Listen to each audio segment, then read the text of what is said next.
देंगे, राइट। तो अभी हम ये बता रहे थे कि हमें 3 मेन चीजें पढ़नी है देख कॉम्प्लेक्स नंबर्स के बारे में। फर्स्ट इज जो हमने पढ़ा argument, sorry conjugate, second is modulus, third is argument. 3 चीजें हमें कॉम्प्लेक्स नंबर्स के बारे में पढ़नी है। अगर हमें ये तीनों चीजें आती हैं तो हम इसकी हेल्प से और सारी चीजें कॉन्जुगेट कॉम्प्लेक्स नंबर्स की पढ़ सकते हैं। बट ये 3 कॉन्सेप्ट ऐसे होंगे जो कि बिल्कुल न्यू होंगे और ये हमें कॉम्प्लेक्स नंबर्स के बारे में समझने होंगे। ये 3 चीजें कॉम्प्लेक्स नंबर्स पे लगती हैं। अब ये कैसे लगती है, जैसे कि हमने कॉन्जुगेट पढ़ा कि कॉन्जुगेट का मतलब क्या है, कॉम्प्लेक्स नंबर का किसी भी कॉम्प्लेक्स नंबर का कॉन्जुगेट निकाल रहे हैं, तो इस बात का मतलब ये होगा कि हम लोग उसका इमेजिनरी पार्ट का साइन चेंज कर दे रहे हैं, या फिर हमने शायद ज्योमेट्रिकली भी सीखा होगा इस चीज को। क्या होता था geometrically conjugate? Mirror image. Mirror image होता था, बिल्कुल सही बात है। कि अगर हम किसी ऑब्जेक्ट को एक्स एक्सिस के अबाउट मिरर इमेज बनाए, उसकी एक्स एक्सिस के अबाउट इमेज बनाए, एक्स एक्सिस को मिरर मानते हुए उस ऑब्जेक्ट की इमेज ले, तो वो कॉन्जुगेट हो जाएगा उसका, राइट। ऐसी हमें 2 चीजें और पढ़नी है, एक है मॉड्यूलस और एक है आर्ग्यूमेंट। ये 3 चीजों के बेसिस पे हम फिर हर चीज पढ़ सकते हैं कॉम्प्लेक्स नंबर की। तो हमें यहाँ पे 3 कॉन्सेप्ट्स नए सीखने होंगे और इनकी प्रॉपर्टीज भी पढ़नी होंगी ऑब्वियसली, किस किस तरीके से इनकी प्रॉपर्टीज हम लगा सकते हैं, या क्या क्या किस किस तरीके के क्वेश्चन हमसे यहां से आ सकते हैं, वो सब चीजें हमें पढ़नी होंगी। But first of all is कि क्या ये 3 नए कॉन्सेप्ट्स हैं, पहले इनके बारे में पढ़ना है। कॉन्जुगेट और क्या होता है आपने? Modulus, modulus and argument. अच्छा ओके। यही 3 चीजें हमें नई पढ़नी है।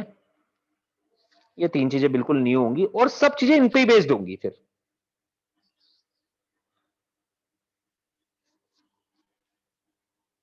तो let's wait for 1 more minute, बस उसके बाद अपन स्टार्ट कर देंगे क्लास।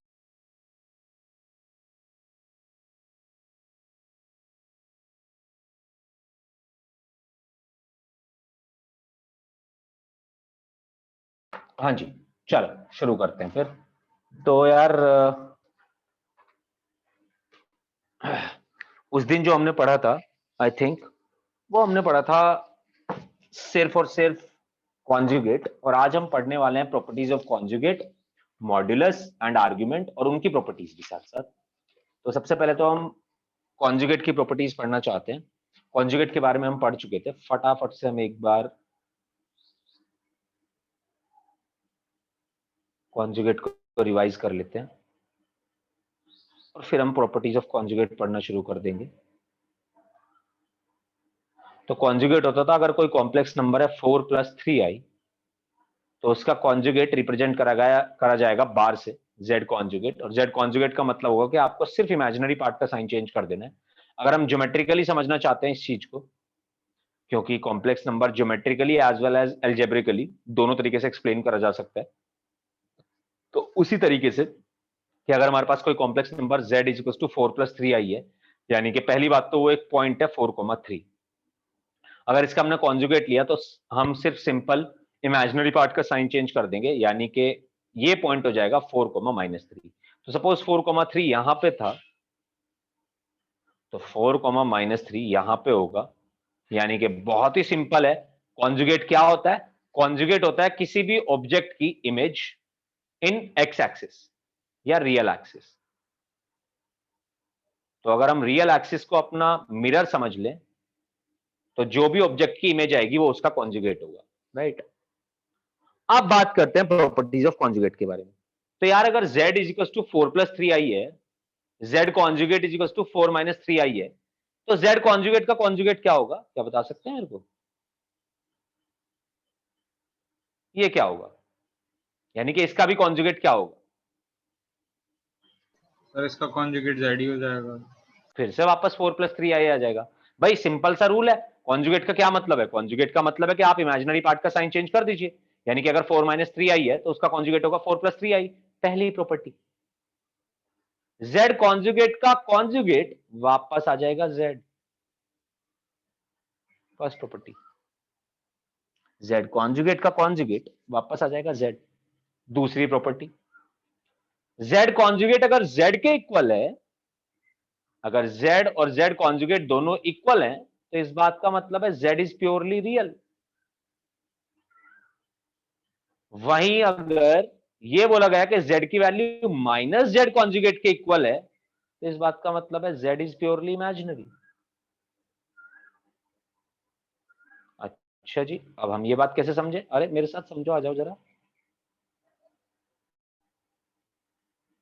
तो मान लिया आपने कोई z को अपना कॉम्प्लेक्स नंबर मान लिया, तो जनरल कॉम्प्लेक्स नंबर होता है x plus i Y, right? तो z कॉन्जुगेट क्या होगा यार, बताओगे? x माइनस आई वाई, राइट? अब आपको पहली सिचुएशन में दिया गया है z की वैल्यू z कॉन्जुगेट के इक्वल है, यानी कि x plus i Y x minus I Y के इक्वल है, यही तो बोला गया है। हमें पता है इक्वालिटी ऑफ कॉम्प्लेक्स नंबर का, दो कॉम्प्लेक्स नंबर अगर इक्वल दिए गए हैं तो इसका मतलब क्या है, बताओगे? रियल और इमेजिनरी पार्ट इक्वल है। यानी कि उनका रियल रियल के इक्वल होगा। तो देखो दोनों जरा का, दोनों का जरा, रियल पार्ट तो एक्स ही है दोनों का, एक तरफ एक्स है दूसरी तरफ भी एक्स है, तो ऑब्वियसली इक्वल ही होगा। X is equal to x तो हो गई, ट्रू है। यानी कि यहां से दो सिचुएशन बनती है कि x is equal to x which is always true, एक वैल्यू अपने बराबर तो होगी, और दूसरी कंडीशन है कि वाई की वैल्यू माइनस वाई के इक्वल होनी चाहिए। अच्छा जी, इसको सॉल्व करते हैं जरा, या फिर इसको हो कैसे फिजिकली। सकता है? हाँ जी, क्या बोल रहे हो ऋषि? सर ये हो ही नहीं सकता। हो ही नहीं सकता, राइट? हो सकता है, रुक जा जरा, हो सकता है, ऐसी बात तो नहीं है। पहले इसको फिजिकली समझ लेते हैं। ये बोल रहा है कि एक वैल्यू अपने नेगेटिव के इक्वल होनी चाहिए, तो जैसा कि ऋषिक ने बोला, ऐसे सुन के तो हमें लगता है कि ये तो हो ही नहीं सर ये सकता, बट जीरो हो होगा सकती या है। तो बिल्कुल, जब ये जीरो होगा तब इक्वल हो सकता है। और इसी चीज को हम ऐसे भी निकाल सकते हैं, माइनस वाई को इधर लेके आओ तो प्लस वाई बन जाएगा, y plus y is equal to two y, यानी कि टू वाई की वैल्यू बनेगी जीरो, यानी कि वाई की वैल्यू बनेगी जीरो। तो जब ये इमेजिनरी पार्ट जीरो होगा, तब किसी भी कॉम्प्लेक्स नंबर का कॉन्जुगेट उसके बराबर होगा, यही बोला गया है। देख लो जरा, z इज प्योरली रियल। भैया कोई भी नंबर अपने कॉन्जुगेट के तभी इक्वल हो सकता है जब उसका इमेजिनरी पार्ट जीरो। जब इमेजिनरी पार्ट जीरो होगा तो बिल्कुल उसका कॉन्जुगेट अपने नंबर के बराबर ही होगा, क्योंकि कॉन्जुगेट में सिर्फ इमेजिनरी पार्ट का ही तो साइन चेंज करते हैं। दूसरी बात बोला गया हमें z is equal to minus times of z conjugate. चलो minus times of z conjugate निकाल लेते हैं, यानी कि माइनस से मल्टीप्लाई कर दें इसको। माइनस से मल्टीप्लाई करेंगे तो minus x plus i Y बनेगा। अब हमसे बोला गया कि z और z कॉन्जुगेट इक्वल है, तो देखिए जरा, इमेजिनरी पार्ट तो दोनों का बराबर ही है, पर रियल पार्ट में ये बोल रहा है x की वैल्यू माइनस एक्स के बराबर आनी चाहिए, जो कि फिर से वही बात है कि x और माइनस एक्स अगर बराबर है तो इसका मतलब x होना चाहिए जीरो, और अगर x होना चाहिए जीरो तो नंबर होना चाहिए प्योरली इमेजिनरी। क्या है, दोनों पॉइंट्स तीनों लोगों को समझ आए? क्लियर है बात एकदम? अभी ऋषिक? सर एक बार फिर से समझा सकते हो? बिल्कुल बिल्कुल, क्यों नहीं समझा सकते हैं, बिल्कुल समझा सकते हैं। ये देख जरा कि यहाँ पे पहले ये बता, ये सेकंड वाला पॉइंट समझ आया? Yes sir. ठीक है, वैसे ही थर्ड वाला पॉइंट भी है, देख जरा। थर्ड वाले पॉइंट में हमें दिया गया है z is equal to minus z conjugate. तो पहले तो मैंने z देख लिया, फिर मैंने माइनस जेड कॉन्जुगेट लिख लिया, यानी कि माइनस से मल्टीप्लाई कर दिया कॉन्जुगेट को। जब माइनस से मल्टीप्लाई करा तो ये वैल्यू बनी minus of x plus of i y. अब मैं z को माइनस जेड कॉन्जुगेट के इक्वल रख रहा हूं, यानी कि ये वैल्यू इसके इक्वल है। अगर ये वैल्यू इसके इक्वल है तो इसका मतलब रियल पार्ट के इक्वल होना चाहिए, यानी कि x की वैल्यू माइनस एक्स के इक्वल होनी चाहिए, और इमेजिनरी पार्ट के इक्वल होना चाहिए। ये तो हमेशा यस इक्वल सर। होगा, हर बार y के तो बराबर हो गई। पर जब x बराबर माइनस एक्स दिया हुआ है तो क्या मैं इस चीज को ऐसे नहीं लिख सकता? माइनस एक्स को अगर इधर लेके आऊंगा तो two x is equal to zero हो जाएगा, यानी कि x की वैल्यू जीरो बन जाएगी। Yes sir. यानी कि x की वैल्यू जीरो तो रियल पार्ट जीरो तो z purely imaginary. Okay sir. वैसे ही अगर आपको कभी भी रियल पार्ट निकालना है, या तो z का या फिर z कॉन्जुगेट का, पहले तो आप देख सकते हैं यहां पे z लिखा हुआ है, यहां पे z कॉन्जुगेट लिखा हुआ है, दोनों का रियल पार्ट क्या सेम नहीं है क्या? बताओ जरा मुझे ये बात। भाई z लिखो या z कॉन्जुगेट लिखो, z कॉन्जुगेट में रियल पार्ट के साथ तो कोई छेड़छाड़ है ही नहीं ना, रियल पार्ट तो एज इट इज है, यानी कि रियल पार्ट ऑफ z और real part of z conjugate दोनों बराबर होंगे। अब जरा इन दोनों वैल्यू को ऐड कर दो, z और z कॉन्जुगेट को ऐड करोगे तो क्या आएगा यार, बताना जरा। z प्लस जेड कॉन्जुगेट की वैल्यू क्या आएगी? 2x 2x आएगी कि नहीं? y तो y वाला पार्ट तो कैंसिल ही हो जाएगा, क्योंकि यहाँ पे आई वाई है, प्लस के आई वाई है, यहाँ पे माइनस के आई वाई है। तो अगर मैं z प्लस जेड कॉन्जुगेट करूं तो बन जाएगा 2x, और अगर मैं उसको 2 से डिवाइड कर दूं तो क्या वो रियल पार्ट ऑफ z ही नहीं आएगा क्या? देख लो। yes sir वैल्यूज रख के आप कैलकुलेट कर सकते हैं। वैसे ही imaginary part of z, imaginary part of z का मतलब है कि भाई इसका इमेजिनरी पार्ट जो कि होगा y, वो कैसे निकलेगा? अगर आप z में से z कॉन्जुगेट को माइनस करें तो x से x तो कैंसिल हो जाएगा, यहां पे बनेगा 2iy, 2iy को डिवाइड कर दे 2i से तो बन जाएगा y, जो कि इमेजिनरी पार्ट ऑफ z के इक्वल होगा। तो अगर हमें इमेजिनरी पार्ट ऑफ z निकालना है तो वो इस तरीके से निकाल सकते हैं, और अगर हमें रियल पार्ट ऑफ z निकालना है तो वो इस तरीके से निकाल सकते हैं। ये दोनों के लिए फॉर्मूला है। कहां पे यूज होगा ये भी समझाया जाएगा, अभी के लिए तो बस ये समझना है कि हाँ जी बिल्कुल ये लिख सकते हैं जो भी आपने ये बात बोली है। वैसे ही दूसरी प्रॉपर्टी कि अगर हम दो कॉम्प्लेक्स नंबर को ऐड या सब्ट्रैक्ट कर रहे हैं और तब उनका कॉन्जुगेट निकाल रहे हैं तो वो वैल्यू उसी के इक्वल होगी अगर हम उनका इंडिविजुअली कॉन्जुगेट निकाल लिए होते और तब ऐड या सब्ट्रैक्ट करते। इसको आप किसी भी एक एग्जांपल से प्रूव कर सकते हैं सारी चीजों को। जैसे कि मैंने अगर z को 4 प्लस 3i लिया तो z कॉन्जुगेट 4 माइनस 3i आएगा, राइट। चलो मैं इसे ऐसे सपोज कर लेता हूं कि ये दो वैल्यूज हैं कोई, तो ये है z1। हाँ जी सर ये इमेजिनरी वाले में सर ये समझ नहीं आया सर आपने क्या इमेजिनरी को हमने 2i से डिवाइड करा है। अच्छा चल देखना z की वैल्यू क्या थी, x प्लस आई वाई, कोई भी general number complex number x plus i y है। किया? Yes sir. तो मैं इनकी वैल्यू रखता जा रहा हूं, ये देख रख सकता हूं, सही कर रहा हूं क्या मैं? हाँ सर। अब देख x में से x क्या कैंसिल हो गया, ये देख जरा, यही तो बना, कैलकुलेशन गलत तो नहीं है? देख ले। सर इतनी मेहनत की जरूरत ही थी क्या है सर, वो तो सीधा जेड से नहीं उठा लो डायरेक्टली। अगर z पता है तो, हमेशा तो नहीं पता होगा ना z ऋषिक, प्रॉब्लम तो ये है ना। तो सर ये तब होगा जब इमेजिनरी पार्ट दे रखा हो और जेड कॉन्जुगेट या जेड अगर z दे ही रखा है तब तो कोई दिक्कत ही नहीं यार निकालने में, तब तो रियल पार्ट ऑफ z भी निकाल लेंगे, इमेजिनरी पार्ट ऑफ z भी निकाल लेंगे। बट अगर z नहीं दे रखा है, जैसे कि क्वेश्चंस में होगा गिवन आगे आगे, तब हमें इमेजिनरी पार्ट ऑफ z के लिए ये फॉर्मूला लिखना होगा z minus z conjugate upon 2i। और सर जो imaginary part of Z conjugate निकालना तो माइनस लगा देंगे, मतलब सर मतलब इसी से पहले माइनस लगा देंगे, बस यहाँ पे ये माइनस हो जाएगा। अगर imaginary part of z conjugate निकालना होता तो ये माइनस लग जाता। भाई imaginary part of z conjugate का मतलब यही तो है, z कॉन्जुगेट में क्या होता है, इमेजिनरी पार्ट से पहले माइनस लगा देते हैं। नहीं यही बात समझ? यस सर समझ गया मैं। जेड कॉन्जुगेट में क्या करते हैं, जेड कॉन्जुगेट में बस माइनस लगा देते हैं इमेजिनरी पार्ट से पहले। तो अगर जेड कॉन्जुगेट का इमेजिनरी पार्ट निकलवाया जाता तो वो हम माइनस लगा के निकाल लिए होते। Okay sir. Okay, sixth properties के अगर हम इसको हम ऐसे भी देख सकते हैं कि कॉन्जुगेट डिस्ट्रीब्यूटिव होता है एडिशन और सब्ट्रैक्शन पे। कॉन्जुगेट डिस्ट्रीब्यूटिव होता है एडिशन या सब्ट्रैक्शन पे, मतलब अगर आप दो कॉम्प्लेक्स नंबर्स को ऐड करके कॉन्जुगेट निकाल रहे हो या दो कॉम्प्लेक्स नंबर को सब्ट्रैक्ट करके कॉन्जुगेट निकाल रहे हो तो उसको आप डायरेक्टली उनके दोनों के कॉन्जुगेट को ऐड या सब्ट्रैक्ट करके भी निकाल सकते थे, जो कि मैं एक एग्जांपल से यहां पर डिस्कस करने वाला हूं कि z1 मैंने एक कॉम्प्लेक्स नंबर लिया 4 प्लस 3i, फिर मैंने एक दूसरा कॉम्प्लेक्स नंबर लिया 5 प्लस 4i, दोनों के कॉन्जुगेट भी निकाल लिए, राइट। अब मैं z1 प्लस z2 निकालना चाहता हूं, z1 प्लस z2 जरा देखना क्या आएगा, 9 प्लस 7i नहीं आएगा क्या भाई? देख लो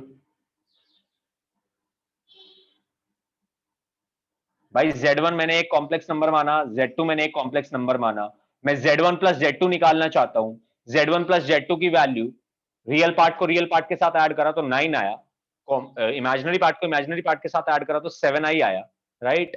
अगर इन दोनों को मैं ये लूं, कॉन्जुगेट लूं, तो क्या होगा उसका आंसर 9 माइनस 7i नहीं होगा क्या? बताओ मुझे जरा, यहां तक एग्री कर रहे हैं क्या मेरे साथ? कोई प्रॉब्लम है क्या यहां यस तक? सर। पक्की बात है? ओके, आओ फिर जरा, अगर ये बात समझ आई तो फिर तो ये भी आसान है कि Z1 conjugate plus Z2 conjugate अगर मैं निकालना चाहता हूं, यानी कि पहले वाले नंबर का कॉन्जुगेट करा, दूसरे वाले नंबर का कॉन्जुगेट करा और दोनों को ऐड कर दिया, तो अभी भी देखो रियल पार्ट के साथ ऐड हुआ तो 9 बना, इमेजिनरी पार्ट के साथ ऐड हुआ तो माइनस के 7i बना, है कि नहीं? देख लो जरा, दोनों चीजें सेम है कि नहीं है? जो पहली चीज थी वही दूसरी चीज है, और यही हमने यहां पे लिखा भी है कि अगर आप दो नंबर को ऐड करके उनका कॉन्जुगेट निकाल रहे हैं, तो उस वैल्यू को तो आप ऐसे भी निकाल सकते थे कि पहले नंबर का कॉन्जुगेट करो और दूसरे नंबर का कॉन्जुगेट करो और दोनों को ऐड कर दो, सिंपल। मतलब फिर से वही, कॉन्जुगेट डिस्ट्रीब्यूटिव है over addition and over subtraction. तो अगर आप दो कॉम्प्लेक्स नंबर को ऐड या सब्ट्रैक्ट कर रहे हैं और आपने पूरे के होल पे होल पे कॉन्जुगेट लगाया हुआ है, तो आप उसको अलग अलग भी लेके जा सकते हो। Same goes for multiplication as well as addition, कि अगर दो कॉम्प्लेक्स नंबर मल्टीप्लाई हो रहे हैं और आप पूरे का कॉन्जुगेट निकालना चाहते थे, तो दोनों के कॉन्जुगेट को भी मल्टीप्लाई कर सकते हैं। And exactly same for addition, कि अगर आप सॉरी डिवाइड, कि अगर आप Z1 अपॉन Z2 का कॉन्जुगेट निकाल रहे हैं, तो उसको हम लिख सकते थे Z1 conjugate divided by Z2 conjugate.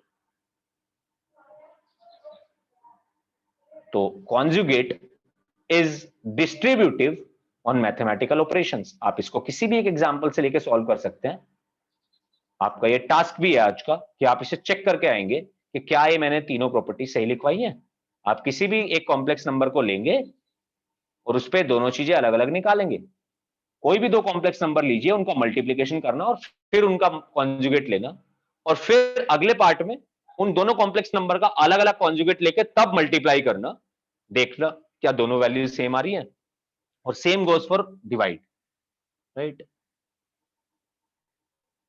Next property, कि अगर z कॉन्जुगेट की पावर n लिख रहे हैं आप, तो आप उसको ऐसे भी लिख सकते हैं z की पावर n का कॉन्जुगेट। तो अगर आपको कभी z conjugate to the power n ऐसे लिख के दिया जाए, और अगर आपको समझ ना आ रहा हो कि पहले z की पावर ले तब कॉन्जुगेट करें, या पहले कॉन्जुगेट करें z का तब पावर ले, तो घबराने की जरूरत नहीं है, दोनों बातें सेम ही है। आप पहले पावर निकालना चाहते हैं, उसकी पावर निकाल ले तब कॉन्जुगेट ले ले, या आप पहले कॉन्जुगेट ले तब पावर ले ले, कोई फर्क नहीं पड़ता दोनों ही केसेस में। जैसे कि एक एग्जांपल मैं आपको दिखा देता हूं इसका भी, कि मान लो मैंने कोई कॉम्प्लेक्स नंबर लिया 1 प्लस 2i, राइट, और मैं ये लिखना चाहता हूं Z1 कॉन्जुगेट का स्क्वायर। तो Z1 कॉन्जुगेट का स्क्वायर का मतलब हुआ 1 माइनस 2i का होल स्क्वायर।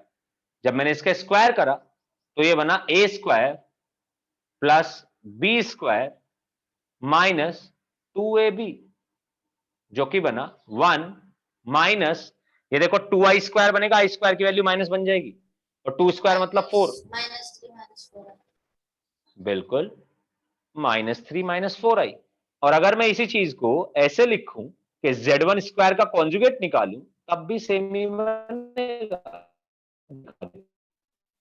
1 प्लस 2i का होल स्क्वायर का कॉन्जुगेट, तो 1 प्लस 2i का होल स्क्वायर क्या बनेगा, 1 square plus 4i square plus 4i। आई स्क्वायर की वैल्यू -1 और इस पूरे का कॉन्जुगेट निकालना है। आई स्क्वायर की वैल्यू -1, यानी कि ये बना 1 स्क्वायर -4, यानी कि -3 प्लस 4i का कॉन्जुगेट, जो कि सेम ही आंसर देगा, देख सकते हैं आप।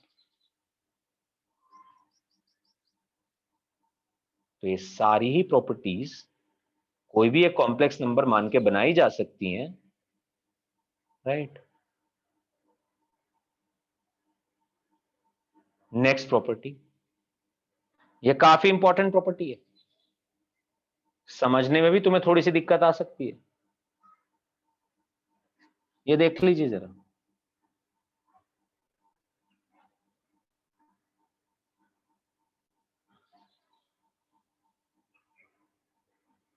चलो यार इसको ऐसे समझते हैं, एक Z1 नंबर ले लो कोई भी, मैं यार इसको प्रूफ करके दिखाने वाला हूं आपको, और Z1 नंबर को कोई भी जनरल नंबर लेते हैं। जनरल नंबर से मेरा मतलब कि इसकी वैल्यू मत मानो कोई भी, A1 और B1 की टर्म्स में मानो इसको। तो चलो मैंने ऐसे ले लिया, Z1 कोई मेरे पास एक कॉम्प्लेक्स नंबर है जिसकी वैल्यू है A1 प्लस B1I, और Z2 मेरे पास कोई कॉम्प्लेक्स नंबर है जिसकी वैल्यू है A2 प्लस IB2। तो Z1 कॉन्जुगेट क्या हो जाएगा भाई, बताना जरा फटाफट। A1 minus B1I. A1 minus B1I. है ना, और Z2 conjugate A2 minus IB2. A2 minus IB2, right. चलो तो मैं ये चीज निकालने वाला हूं अब, जो इसने यहाँ पे बोली हुई है। इसने यहाँ पे बोला हुआ है कि Z1 into Z2 conjugate plus Z1 conjugate into Z2। तो Z1 इंटू Z2 कॉन्जुगेट का मतलब हुआ कि Z1 का मल्टीप्लीकेशन Z2 कॉन्जुगेट के साथ। तो देखो जरा क्या होगा, डायरेक्टली कर रहा हूं, जरा आओ फटाफट। A1 A2, एक रियल टर्म तो यहां से बनेगी, और दूसरी रियल टर्म इसको और इसको मल्टीप्लाई करके बनेगी, क्योंकि यहां पे I स्क्वायर बन जाएगा। तो वो बनेगा, दिखा देता हूं मैं, देख लो जरा, प्लस माइनस माइनस, B2. बिल्कुल बिल्कुल बिल्कुल बिल्कुल अर्णव, सही बात है, बट मैं दिखा देता हूं फिर Plus भी। B1 B2. बिल्कुल, plus minus minus B1 B2, आई स्क्वायर की वैल्यू होगी -1, तो ये बन जाएगा मेरे बच्चे B1 B2। जब आप मल्टीप्लाई करेंगे, सॉल्व करेंगे, तो देख लेना, रियल पार्ट को एक साथ कर दिया, अब इमेजिनरी पार्ट को साथ कर रहा हूं। इमेजिनरी पार्ट के साथ ऑब्वियसली आई तो आएगी, पर इमेजिनरी पार्ट बनेगा कैसे, जब A1 का मल्टीप्लीकेशन IB2 के साथ करूंगा एक तो, और जब B1I का मल्टीप्लीकेशन X2 के साथ A2 के साथ करूंगा। तो मैंने इसको I को ऐसे लिख लिया, A2 B1 minus A1 B2। क्या ये सही है बात, देख लो, कहीं भी डाउट हो पूछ लो। और फिर दूसरा काम करने वाला हूं, Z2 को Z1 कॉन्जुगेट के साथ मल्टीप्लाई करने वाला हूं। तो Z2 को Z1 के कॉन्जुगेट के साथ मल्टीप्लाई करने वाला हूं, तो पहला रियल पार्ट बनेगा A2 A1, यानी कि A1 A2 फिर से, और दूसरा रियल पार्ट बनेगा जब IB2 को IB1 के साथ मल्टीप्लाई करूंगा, इनफैक्ट माइनस IB1 के साथ मल्टीप्लाई करूंगा, तो माइनस प्लस बनेगा माइनस, B1 B2. बिल्कुल, प्लस बट B1 फिर से प्लस B1 B2 बन जाएगा, क्योंकि I स्क्वायर बन रहा होगा। और एक इमेजिनरी पार्ट बनेगा जब A1 को मल्टीप्लाई करूंगा IB2 के साथ, और एक इमेजिनरी पार्ट बनेगा जब A2 को मल्टीप्लाई करूंगा माइनस टाइम्स ऑफ IB1 के साथ। तो मैंने I कॉमन लिया, एक इमेजिनरी पार्ट बना B2 A1, यानी कि A1 B2 minus B1 A2, दोनों को ऐड कर रहा हूं यार, यही तो करवाया गया है यहां पर।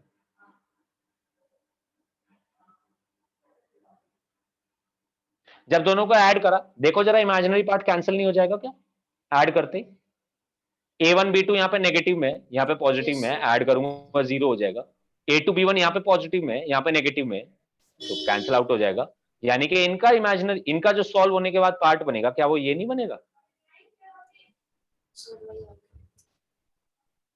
देख लो, ध्यान से देख लो। ऐड करा, सिर्फ का सिर्फ रियल पार्ट ऐड हो जाएगा, इमेजिनरी पार्ट तो बन जाएगा 0, और रियल पार्ट हो जाएगा ट्वाइस, क्योंकि रियल पार्ट दोनों का ही सेम है। तो क्या मैं इसको ये नहीं बोल सकता, twice of real part of Z1 into Z2 conjugate, या फिर twice of real part of Z1 conjugate into Z2, क्योंकि दोनों का रियल पार्ट सेम है। यही लिखा हुआ है यहां पे, देख लो, यही लिखा हुआ है कि अगर आप एक कॉम्प्लेक्स नंबर को दूसरे कॉम्प्लेक्स नंबर के कॉन्जुगेट के साथ मल्टीप्लाई करेंगे, प्लस पहले वाले का कॉन्जुगेट लेंगे दूसरे के साथ नॉर्मल मल्टीप्लाई करेंगे, तो ट्वाइस ऑफ दोनों के रियल पार्ट के बराबर आएगा, और दोनों का रियल पार्ट सेम होगा। एब्जॉर्ब कर लो जरा इसको, ये क्या लिखा गया है यहाँ पे। और लास्ट प्रॉपर्टी है जिसके बारे में हम बाद में बात करेंगे, अभी बस लिख लो,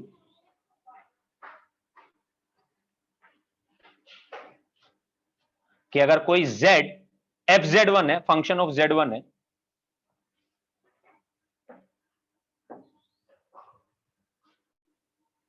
तो कॉम्प्लेक्स नंबर का कॉन्जुगेट सीधा सीधा अंदर जाके उसका कॉन्जुगेट बन जाएगा। इसकी बात करेंगे बाद में, थोड़ा सा बाद में, अभी जब हम इसको सीख जाएंगे। तो क्या लिखा आपने वो? z is equal to f of z1 implies that कि अगर हम z कॉन्जुगेट करेंगे तो अंदर जाके उस कॉम्प्लेक्स नंबर का भी कॉन्जुगेट कर देंगे। ये हम थोड़ा सा लेट सीखेंगे ऋषिक, जब हम थोड़ी और चीजें सीख जाएंगे। अभी के लिए तो बस हम इसे ऐसे ही डायरेक्टली लिख सकते हैं। तो ये रिलेशन एंड फंक्शंस का है। क्या बात है, क्या बात है, बिल्कुल फंक्शंस में ही हम ये सीख पाएंगे यार, ये चीज एग्जैक्टली।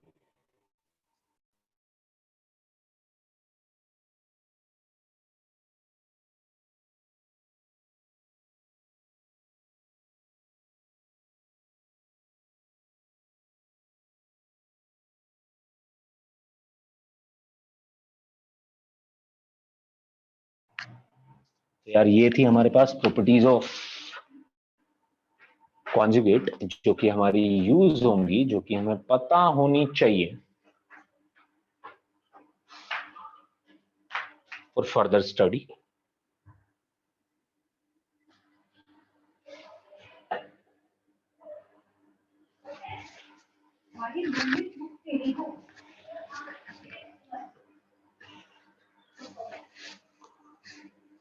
तो ये एक चीज पढ़ी हमने यार कॉन्जुगेट। अब जरा एक दो क्वेश्चन कर ले क्या कॉन्जुगेट। तो आपने ये Z1 की लिखा अंदर? जस्ट टू रिप्रेजेंट ऋषिक के एक ही अलग नंबर है, एक अलग नंबर है, Z था तो यहाँ पे Z1 लिख दिया बस। अच्छा ओके। कि एक कॉम्प्लेक्स नंबर किसी दूसरे कॉम्प्लेक्स नंबर Z1 पे डिपेंड कर रहा है, इसको ऐसे समझ सकता है। Okay sir. यस, इसकी बहुत ज्यादा यूज नहीं है हमें इस 11th प्रॉपर्टी का, बट स्टिल ये चीज, ये बहुत जनरल सी चीज है, बहुत छोटी सी चीज है वैसे, बट अभी तुम्हें शायद इसलिए समझ नहीं आएगी क्योंकि तुमने फंक्शन नहीं पढ़ा, इसलिए मैं तुम्हें नहीं बता रहा पूरी बात। तो सर ये सेट्स और ये फंक्शंस वगैरह हम कब करेंगे, इसके बाद? हाँ, इसके बाद नहीं, इसके बाद के बाद करेंगे। इसके बाद सर कौन सा चैप्टर करेंगे हम? इसके बाद यार हम एक और चैप्टर पढ़ेंगे, पहले क्वाड्रेटिक इक्वेशंस, उसके बाद हम सेट्स और उस पे पहुंचेंगे। अच्छा सर, एनसीईआरटी में एक ही में है क्वाड्रेटिक और ये? हाँ एनसीईआरटी में यार, वो एनसीईआरटी तो बच्ची है एकदम, ये समझ ली तू, वो देते ही नहीं हमें इतने क्वेश्चन।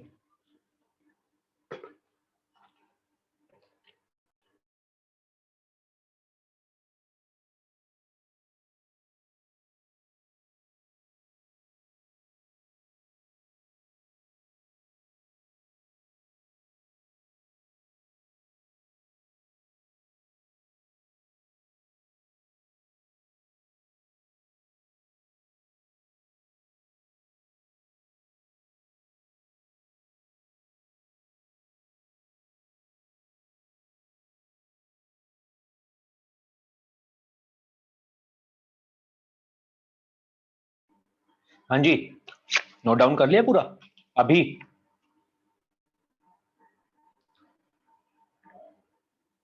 अभी नोट डाउन कर लिया पूरा? Yes, sir. Arnav and Rishik? Yes sir. Okay, चलो फिर एक क्वेश्चन करके दिखाओ पहले तो मेरे को, उसके बाद हम आगे बढ़ेंगे।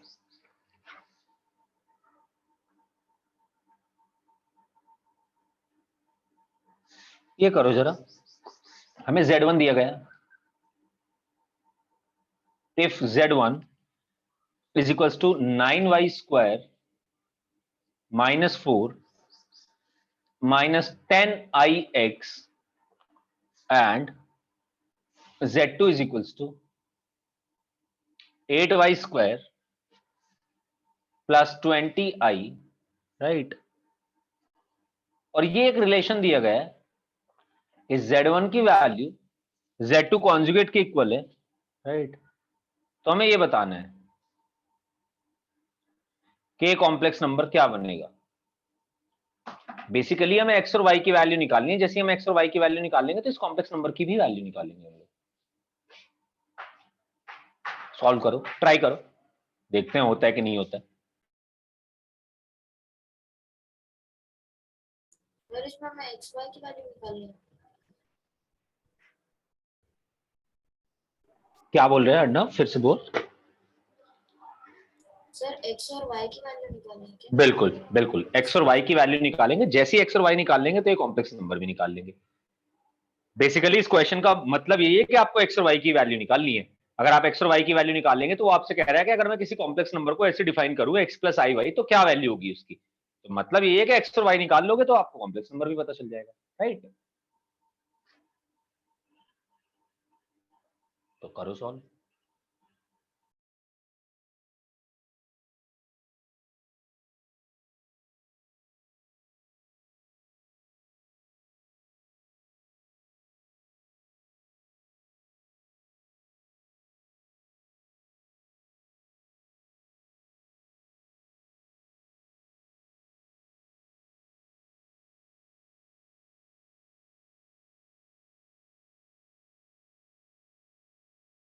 सर एक्स वाई दोनों 2 आ रहे हैं।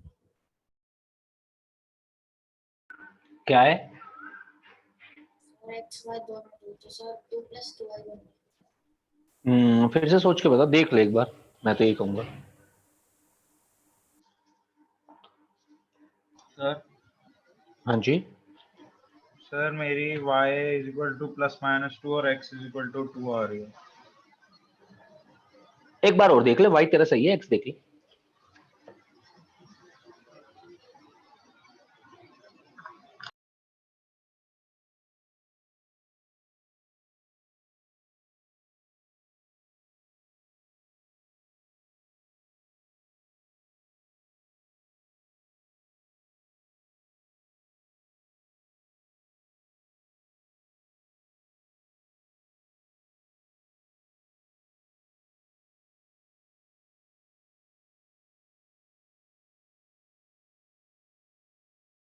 सर सही होना चाहिए, y भी +-2।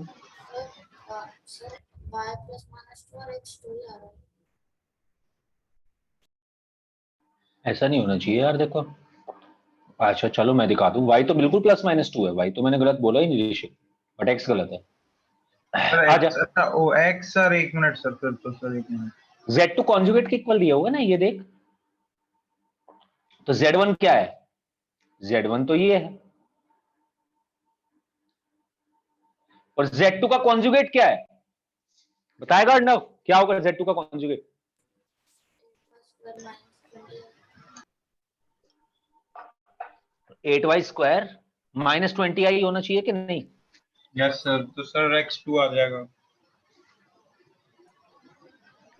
बिल्कुल सही बात है। तूने x2 ही बोला था क्या, x -2 बोला था? सर 2 ही बोला था मैंने। अच्छा अच्छा सर अच्छा अच्छा, एक्स फिर वाई ठीक है। दोनों 2 आ रहे थे। हाँ, एक्स वाई दोनों 2 नहीं आएंगे, y तो देख +-2 ही आएगा। Sir y +-2 sir. हाँ, अब ठीक है। तो अब हम देखते हैं, तो रियल पार्ट के इक्वल होना चाहिए।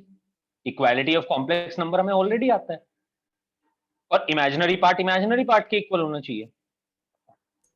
यहां से सर x आया आपने 2। बोला था ना कि किसी भी रूट रियल नंबर का रूट जो पॉजिटिव होगा वो पॉजिटिव ही आएगा। बिल्कुल पॉजिटिव आएगा, ये सर देख मेरे वाई साथ को जरा। सर लेकिन +- रूट के बाहर आपने +2 बताया था ना +- लगता है। बिल्कुल, एग्जैक्टली। अर्णव, मैंने नहीं बोला कि रूट का आंसर माइनस आ रहा है, अभी भी नहीं बोलूंगा देखने। पर जैसे ही मैं स्क्वायर हटाऊंगा तो यहाँ पे प्लस माइनस लगा दूंगा और यहाँ पे रूट लगा दूंगा। ये भी तो बोला था मैंने कि जैसे स्क्वायर हटाएंगे तो प्लस माइनस लगा देंगे, यानी कि ये आंसर +-2 आना चाहिए और x की वैल्यू 2 आना चाहिए। तो वो मुझसे पूछना चाह रहा था कि z क्या है, तो z ये है भाई।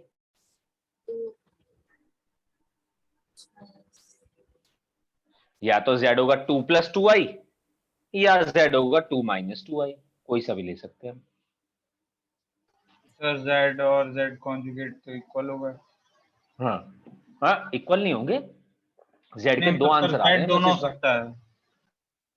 हाँ बिल्कुल, z दोनों वैल्यू ले सकता है। अगर z दोनों में से कोई भी वैल्यू लेगा तो ये इक्वेशन जरूर सेटिस्फाई हो जाएगी।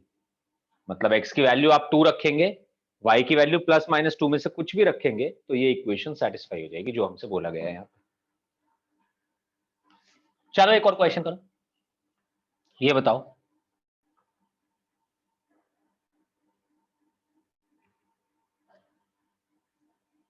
सर ये हो सकता है कि कोई दो नंबर का, जैसे दो कॉम्प्लेक्स नंबर का कॉन्जुगेट इक्वल हो? बिल्कुल हो सकता है, अभी तो बताया गया प्रॉपर्टी में, वापस देख अच्छा, जाके हाँ जरा। हाँ हाँ, यस सर, भूल गया। कब हो सकता है? जब जेड और जेड कॉन्जुगेट इक्वल हो, बता। सर जब वो इमेजिनरी पार्ट जो होगा सर वो 0 होगा। हाँ, जब z प्योरली रियल नंबर होगा, यानी कि कोई भी प्योरली रियल नंबर का कॉन्जुगेट उसके बराबर ही होगा। अब देखो ये नेक्स्ट क्वेश्चन है, यहाँ पे आपको एक इक्वेशन दी गई है 1 plus i times z is equal to 1 minus i times z conjugate, then z is, आपसे निकलवाया गया है जेड के बारे में बताओ हमें, और एक इक्वेशन दी गई है। तो पहले मेरी बात सुनो, क्वेश्चन करने से पहले मेरी बात सुनो। जब जब आपको कॉम्प्लेक्स नंबर के अंदर कोई भी इक्वेशन दी जाएगी और इक्वेशन के अंदर एक अननोन कॉम्प्लेक्स नंबर होगा, जैसे कि यहां पे एक अननोन कॉम्प्लेक्स नंबर दिया गया है z, और उसके बारे में पूछा गया है, तो आप सबसे पहले लेट कर लेंगे z को, आप क्वेश्चन को शुरू करेंगे इस तरीके से। आप z की कोई वैल्यू मान लीजिए x प्लस आई वाई के बराबर, अब आपको x और y निकालने हैं, बेसिकली ये समझ लो बस। अब इस क्वेश्चन को सॉल्व करो, मल्टीप्लाई करो इधर भी, रियल को रियल के बराबर रखो, कॉम्प्लेक्स को कॉम्प्लेक्स पार्ट के बराबर रखो, और देखो x और y क्या आ रहा है। सॉल्व करो जरा, बताओ मुझे x और y की वैल्यूज क्या क्या आ रही है। तो जब जब कॉम्प्लेक्स इक्वेशन दी गई होगी हमें, तब तब अपन अपने कॉम्प्लेक्स नंबर को कोई भी एक जनरल कॉम्प्लेक्स नंबर मानते हुए सॉल्व करेंगे इक्वेशन को, देखेंगे वहां से क्या कंडीशन बन रही है।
सर जेड रियल नंबर है, ओ रियल है, रियल ओनली।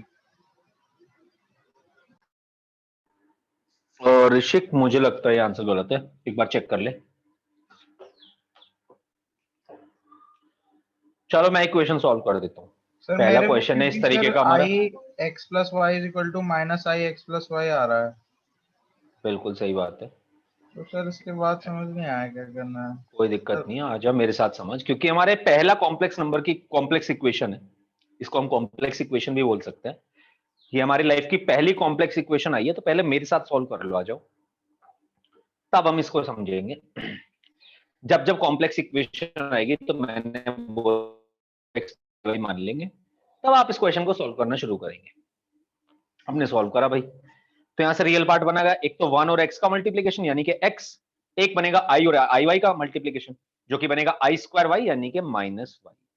माइनस सर मेरा शायद हो गया। चेक कर ले, तो कोई दिक्कत सर वाली एक्स बात प्लस नहीं है। वाई 0 आएगा, तो x is equal to minus y. जैसे x is equal to minus y तो आ रहा है। अच्छा जी, ये देखो जरा, अगर मैं इन दोनों को मल्टीप्लाई करता हूं, राइट, तो यहां से आ रहा है, एक तरफ से आ रहा है x minus y plus i times x plus y is equal to x minus y minus i times x plus y. तो मैं देखता हूं कि रियल पार्ट को रियल पार्ट के इक्वल रखूं, तो रियल पार्ट तो ऑलरेडी दोनों सेम है, जो कि हमेशा ट्रू होगा, x माइनस वाई के बराबर हो गई होगा। रखता हूं तो x प्लस वाई की value minus times of x plus y के बराबर होगी, है कि नहीं? इधर से इसको इधर लेके आए तो twice of x plus y बराबर 0 हो जाएगा, है कि नहीं? 2 को उधर भेज दूंगा 0 के साथ, 0 ही हो जाएगा। बिल्कुल, यानी कि x की वैल्यू माइनस वाई के बराबर आ जाएगी, यहां से ये बोल सकता हूं क्या मैं? सर हाँ सर हम कैंसिल नहीं कर सकते कॉम्प्लेक्स इक्वेशंस में, जैसे x माइनस वाई को x माइनस वाई से, हाँ हाँ कर सकते हैं कैंसिल, और फिर बट सर i को भी इधर ले प्रॉब्लम, आएंगे, i को इधर ले आके 0 से इक्वेट कर देंगे फिर उसे। हाँ तो तब भी यही बनेगा जो मैंने बनाया, देख ले। Yes sir. सर यही बता रहा हूँ। तो ये तो ऑलवेज ट्रू रहेगी, यहां से x की वैल्यू -5 बन जाएगी। मतलब हमने दोनों इक्वेशन को, दोनों पार्ट्स को सॉल्व करा, बट हमें कोई डेफिनेट आंसर नहीं मिला x और y का। देख सकते हो तुम यहाँ पे, हमें कोई भी डेफिनेट आंसर नहीं मिला कि भाई x की वैल्यू 1 मिल गई, y की वैल्यू 3 मिल गई, ऐसा कोई आंसर नहीं मिला हमें, राइट। और जब हमें ऐसा कोई आंसर नहीं मिला, तो हम सिर्फ इतना ही बोल सकते हैं कि यार हमें तो सिर्फ एक रिलेशन पता चला है कि आप जो भी रियल पार्ट लेंगे उसका नेगेटिव टाइम्स इमेजिनरी पार्ट लेंगे। बोलो पहली बात तो मुझे ये बात समझ आई तुम्हें जो मैंने अभी अभी बोली, कि भाई हमें कोई डेफिनेट आंसर तो नहीं मिला, बट हमें यह जरूर पता चल गया कि जो भी x होगा y उसका नेगेटिव टाइम्स होगा, या जो भी y होगा x उसका नेगेटिव। बात, दोनों ही बातें सही हैं। मतलब यह है कि अगर x को मैं 1 लूंगा तो y की वैल्यू -1 होनी चाहिए, और अगर x को मैं -2 लूंगा तो y की वैल्यू 2 होनी चाहिए। क्या मैं सही बोल रहा हूं? Yes sir. पहले यहां तक आओ, जो मैंने ये बात बोली पहले यहां तक समझो, मेरी बात एब्जॉर्ब करो, थोड़ा समझो जो मैं बात बोल रहा हूं। कि भाई मैं ये बोल रहा हूं कि मेरे को सिर्फ इतना रिलेशन मिला है, मेरे को कोई डेफिनेट आंसर नहीं मिला कि भाई मुझे नहीं पता चला इस क्वेश्चन को सॉल्व करने के बाद कि x की वैल्यू 1 होनी चाहिए, 5 होनी चाहिए, 10 होनी चाहिए। हाँ, एक बात जरूर पता चली कि अगर x 10 है तो y -10 होना चाहिए, अगर x -5 है तो y 5 होना चाहिए, यानी कि x और y दोनों एक दूसरे के नेगेटिव होने चाहिए। तो क्या मैं ये नहीं बोल सकता कि चाहे जो रखो x को, y उसका नेगेटिव रख दो बस उठा के? यानी कि आंसर कुछ ऐसा होना चाहिए कि अगर z की value x plus i Y थी तो y की जगह में -x रख सकता हूं, यानी कि आंसर ये हो जाना चाहिए। यानी कि अगर x कॉमन लूं तो आंसर ये हो जाना चाहिए। तो आप x को कुछ भी रख सकते हैं, ये आंसर इसका ये इस तरीके का होगा फॉर्मूला। ऑब्वियसली तो आपको मैं क्वेश्चंस में इसके इसको ऑप्शंस दिए जाएंगे, i -1 कर दिया बस। कोई दिक्कत नहीं है, वो भी सही है, वो यस भी सही है अर्णव, वो भी, उसमें भी कोई प्रॉब्लम नहीं है, आप कुछ भी रख सकते हैं। और आपको ऑब्वियसली इस केस में आंसर्स गिवन होंगे, ऑप्शंस गिवन होंगे, तो आपको ऑप्शन से आइडिया भी लग जाएगा कि क्या ये हमसे पूछना चाह रहा है। बट अभी दिए, क्योंकि ये आपकी पहली कॉम्प्लेक्स इक्वेशन थी, मैं आपको रियलाइज कराना चाहता था कि हर बार जरूरी नहीं कि आंसर आए। पिछली बार आ गया यार, x की वैल्यू 2i, y की वैल्यू +-2i, बट ऐसा भी हो सकता है कि x और y के बीच में ही रिलेशन मिल जाए, कोई डेफिनेट आंसर आए ना। मतलब इसके बहुत सारे इनफाइनाइटली पॉसिबल आंसर्स इसको सेटिस्फाई कर सकते हैं। z की वैल्यू आप बहुत सारी रख सकते हैं यहां पे, बस रखनी इसी टाइप की है कि अगर x पॉजिटिव है तो y उसी का नेगेटिव वाला नंबर बनना चाहिए, और अगर x नेगेटिव है तो y उसी का पॉजिटिव वाला नंबर बनना चाहिए।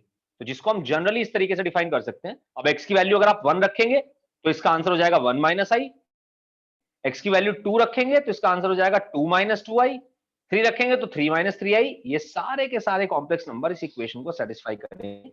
आप चेक भी करके देख सकते हैं, अगर चाहें तो वेरीफाई करने के लिए कोई भी वैल्यू एक रख के चेक कर सकते हैं कि अगर आप x को 3 - 3i रख रहे हैं तो भी इस केस में सेटिस्फाई करेगा, 4 - 4i रख रहे हैं तो भी सेटिस्फाई करेगा, या इसके अलावा कुछ भी रख रहे हैं तो भी। आप x को -4 रख रहे हैं तो -4 + 4i भी इसको सेटिस्फाई करेगा, whatever. Is that clear?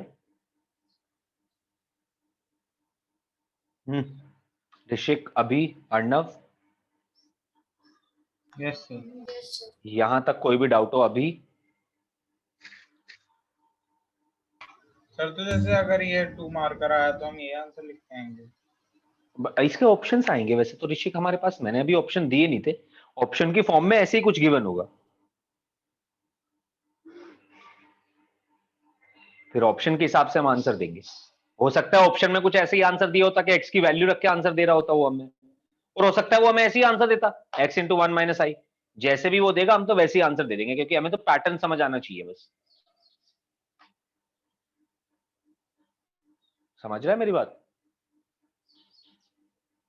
Yes sir. Okay, इसको फटाफट नोट करिए, फिर नेक्स्ट हेडिंग डालेंगे हम। जैसे इसको नोट कर ले। अभी कहाँ है भाई? अभी क्लास में है क्या? Yes sir. समझ आ रही है ये बात क्या करा है अभी हमने? सर मेरे को मतलब पूरी तरीके से समझ नहीं आया सर। तो मेरे को बता ना ये बात, कब पूछेगा है? जब क्लास खत्म हो जाएगी। पूछ ले तो, जेरे जो भी तेरे को बात समझ नहीं आ रही है तो मेरे को पता पूछ, तभी तो हमारी बातें क्लियर होंगी। तो हमने यहाँ पे ये बात बोली कि देख, हम पहले ही बता के सॉल्व जो करा वो तो समझ आया सॉल्व करने के बाद? Yes sir. ठीक है। अब इसका जो आंसर है वो हमने इस तरीके की फॉर्म में दे दिया। तो जो भी हमने दिया है ना आंसर, पहली बात तो वो आंसर हमें देना नहीं पड़ेगा क्योंकि हमें ऑप्शंस गिवन होंगे। तो इसके ऑप्शन दो तरीके से गिवन हो सकते हैं, देख मेरे साथ कैसे कैसे गिवन हो सकते हैं, मैं तुझे दिखाना चाहता हूँ ये बात। हो सकता है इसके ऑप्शन ऐसे गिवन होते हैं।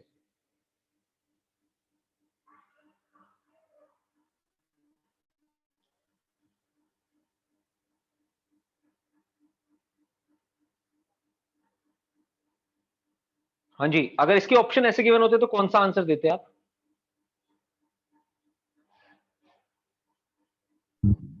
ए B C O D. Sir A Y A. अभी तूने एक्स की वैल्यू यहां पे 1 रखी, अगर एक्स की वैल्यू 1 रखेंगे तो आंसर बता क्या बनना चाहिए? सर एक्सक्यूज निकली कैसे मेरे को समझ नहीं आया। अच्छा, तो देख हमें ना यहाँ पे एक्स और वाई की कोई डेफिनेट वैल्यू नहीं मिली। जब मैंने दोनों केस सॉल्व करे तो मुझे यहाँ पे एक्स और वाई की कोई डेफिनेट वैल्यू नहीं मिली, बट मुझे एक रिलेशन मिला एक्स और वाई के बीच में कि एक्स और वाई दोनों का साइन ऑपोजिट होगा, x is equal to minus times of y होगा, राइट? यस तो यहां से मुझे ये पता चल गया कि एक्स और वाई दोनों का साइन ऑपोजिट होगा, बट वैल्यू सेम ही होंगी दोनों की, न्यूमेरिकली दोनों सेम होंगे नंबर 1 1, बट वाई की वैल्यू -1 हो जाएगी, बस ये ध्यान रखना है। B sir. B exactly. तो आंसर होना चाहिए बी। तो एक ऑप्शन, एक तरीका हो सकता था कि हमें इस तरीके से आंसर गिवन होता, तब हम ये लगा देते 2 - 2i। या एक तरीका हो सकता था कि हमें इसी तरीके से आंसर गिवन होता, देख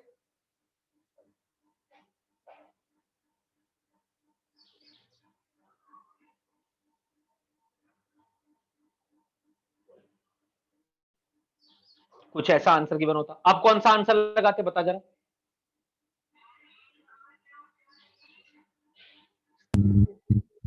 सर बी।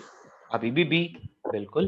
तो हमें ऑप्शंस में ही गिवन होगा, हमें तो बस यहां तक सॉल्व करना आना चाहिए था। ये जो मैंने फर्स्ट इक्वेशन बनाई है, जैसे हमने यहां तक सॉल्व कर दिया उसके बाद तो हम ऑप्शंस गिवन होंगे, उसकी हेल्प से अपन आंसर निकाल सकते हैं। सर हमने फर्स्ट इक्वेशन कैसे बनाई है? फर्स्ट इक्वेशन कैसे बनाई है, बिल्कुल। तो देख, मैंने रियल पार्ट को रियल पार्ट के इक्वल रख दिया, इमेजिनरी पार्ट को इमेजिनरी पार्ट के इक्वल रख दिया। इमेजिनरी पार्ट पहली इक्वेशन में था x plus y, imaginary part दूसरी इक्वेशन में था minus times of x plus y. तो मैं पूरा का पूरा x plus y right hand side से उठा के लेके आया और लेफ्ट हैंड साइड पे शिफ्ट कर दिया।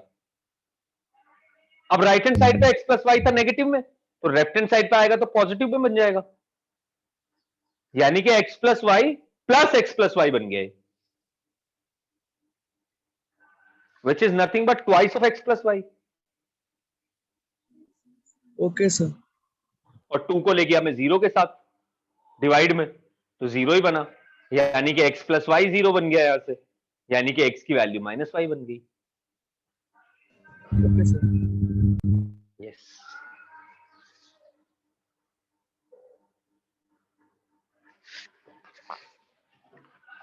ओके, चलो फिर नेक्स्ट टॉपिक पढ़ते हैं इसके बाद। जैसे कि मैंने पहले ही बोला कि हमें 3 टॉपिक यहां पे पढ़ने होंगे। फर्स्ट था मॉड्यूलर, सॉरी फर्स्ट था conjugate, second is modulus, modulus of a complex number.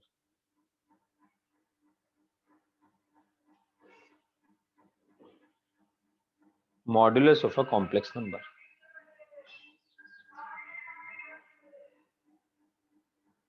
क्या क्वेश्चन पूरा नोट हो गया सभी लोगों का?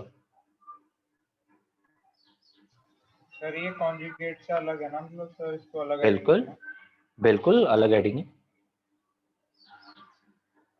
अर्णव, अभी ये क्वेश्चन नोट हो गया है पूरा? Yes sir. ओके, आइए जरा इस हेडिंग को देखते हैं, मतलब इसको देखते हैं, इस टॉपिक को, मॉड्यूलस क्या कहता है कॉम्प्लेक्स नंबर का एक। तो अगर हमारे पास z कोई कॉम्प्लेक्स नंबर है x प्लस आई वाई, तो इसका मतलब ये पॉइंट है कोई x कोमा वाई, ये हम पहले ही पढ़ चुके हैं।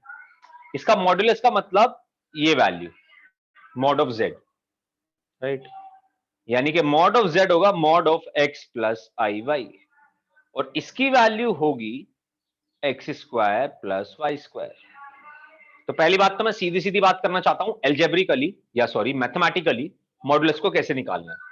तो यार मॉडुलस को निकालने का तरीका बड़ा सिंपल है।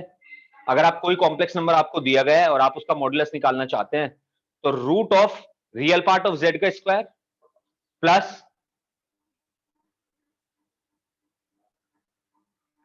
रूट ऑफ इमेजिनरी पार्ट का स्क्वायर आपको उस नंबर का मॉडुलस दे देगा।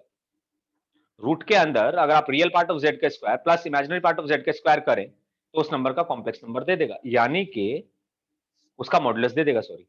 यानी कि अगर मैं रूट z की वैल्यू मुझे दी गई है 3 माइनस 4i और मुझसे पूछा गया मोड z निकालिए, तो मैं क्या करूंगा, रियल पार्ट का स्क्वायर करूंगा यानी कि 9, इमेजिनरी पार्ट है -4, उसका स्क्वायर करूंगा यानी कि 16, आंसर आ जाएगा 5। बिल्कुल सीधी सीधी बात, मॉडुलस निकालने का तरीका। हाँ ऋषिक, सर ये आया कैसे formula root x square plus y square? बिल्कुल बात करते हैं इस बारे में भी। पहले ये बता कि तेरे को ये निकालना समझ आया? Yes sir. ठीक है, मैथमेटिकली अगर हमें मॉडुलस निकालना है, जैसे कि मैथमेटिकली हमें कॉन्जुगेट निकालना था अगर, तो सीधा सीधा इमेजिनरी पार्ट का साइन चेंज कर देते हैं, तो सर वैसे ही। हाँ हाँ, सर अगर यहाँ पे z minus x minus y y होता तो under root of x square plus y square हो जाता,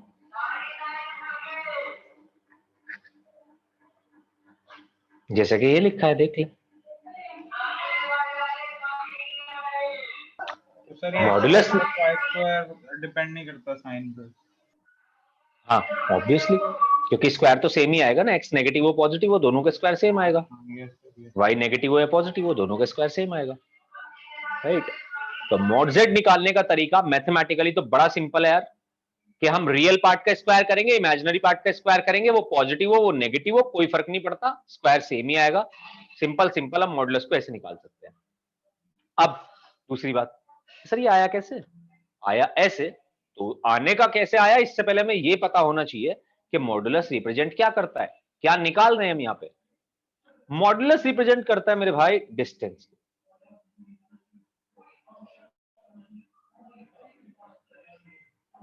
डिस्टेंस। अब जरा एक बार क्वेश्चन ले लेते हैं, मतलब ज्योमेट्रिकली देख लेते हैं इस चीज को। जब ज्योमेट्रिकली देख लेंगे तो बड़ा आसानी से समझ आ जाएगा हमें। तो z कोई पॉइंट था x, y, मैंने मान लिया ये x, y पॉइंट है।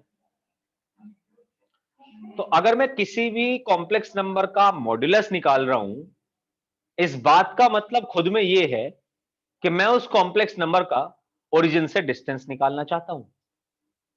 दोबारा समझ लो, ये जो मॉड z है, इस मॉड z को मैं लिख सकता हूं z minus o, where o represents origin, यानी कि मैं z का डिस्टेंस निकाल रहा हूं ओरिजिन से।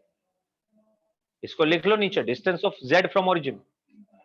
मॉड z को आप ऐसे लिख सकते हैं मेरे भाई, z माइनस o, मतलब distance of z from origin.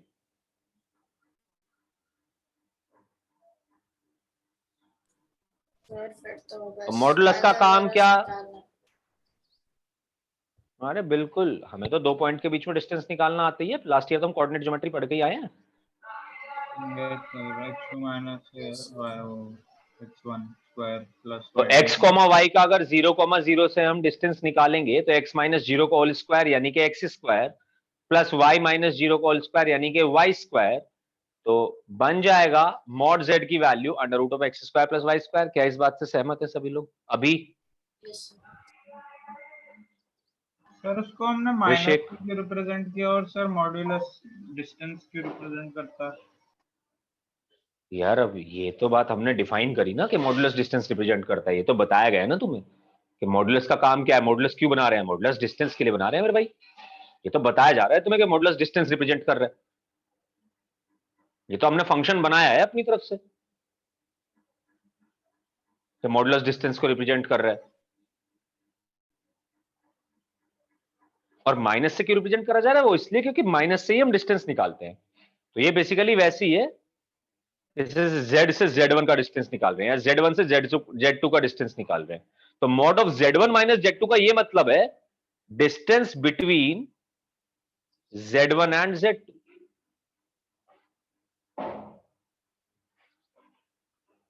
z1 और z2 के बीच का डिस्टेंस को हम ऐसे रिप्रेजेंट करेंगे, mod of z1 minus z2। अगर सिंपल मॉड z लिख रहे थे तो इसका मतलब है z का ओरिजिन से डिस्टेंस निकाल रहे हैं, क्योंकि z को z माइनस जीरो भी लिख सकते थे, z माइनस जीरो का मतलब भी z ही होता। और mod of z1 minus z2 लिख रहे हैं तो इसको अलग से पॉइंट डाल के लिख लेना, एक पॉइंट ऐसे एरो लगा के लिख लेना, mod of z1 minus z2 का मतलब ये है कि distance between z1 and z2।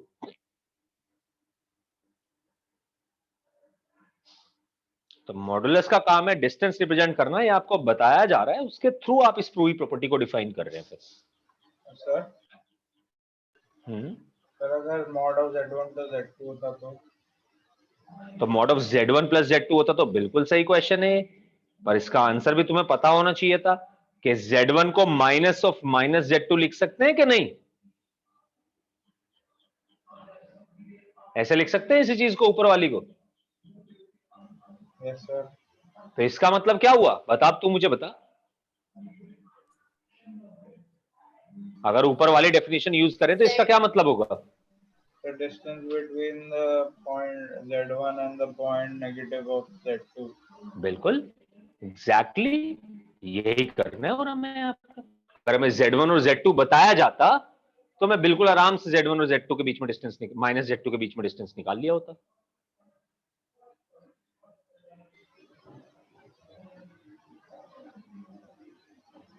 Right. दूसरी बात, पहली बात तो ये थी कि भैया कैसे निकालना है मैथमेटिकली, दूसरी बात कैसे निकालना है ज्योमेट्रिकली। क्या रिप्रेजेंट कर रहा है? मॉडुलस। मॉडुलस रिप्रेजेंट कर रहा है डिस्टेंस को, और अगर मॉडुलस रिप्रेजेंट कर रहा है डिस्टेंस को तो मैं किसी भी दो कॉम्प्लेक्स नंबर के बीच में डिस्टेंस निकाल सकता हूं यूजिंग मॉडुलस काफी आसानी से। कैसे? ऐसे। तो जरा एक एग्जांपल कर लेते हैं आज। वैसे तो हमने करा था एक एग्जांपल यहां पे भी, बट एक और दूसरा एग्जांपल कर लेते हैं आज।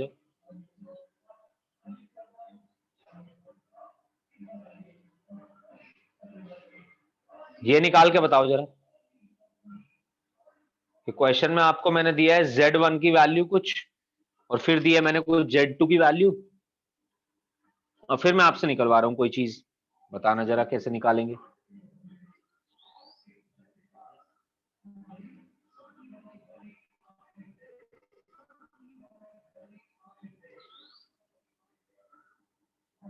बताना जरा।